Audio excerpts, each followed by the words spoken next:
Sariq axlat, Norma variant. yashil axlat, Smeys va ona sutidagi bolalar uchun bu norma variant. Agarda bola yaxshi vazn olsa va yaxshi yeb ichsa. Agarda bu kishish infeksiya, ya'ni ichak infeksiyasi bo'ladigan bo'lsa, bola bezovta bo'lsa, bu norma emas. axlatda shilimshiq bo'lsa, 20%gacha norma, 20 dan oshsa va bola bezovta bo'lsa, norma emas. qo'yni kumaloqidin har vaqtdan chiqsa, Bu o'zi qabziyat deb hisoblanadi.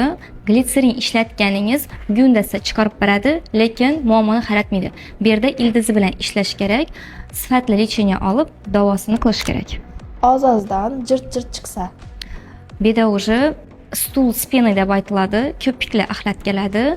Bu o'zi laktoz yetishmovchiligi davolash kerak. qon aralash bo'lsa, Bu o'zi allergiyaga yoki ABKMga moyillik, bu yerda axlat analizi topshirish kerak va pediatrga borish kerak. Sizni bolangiz qaysi turdagi axlat bilan chiqadi va nechik muammolarga duch kelgansizlar? Kommentariyada yozib qoldiring.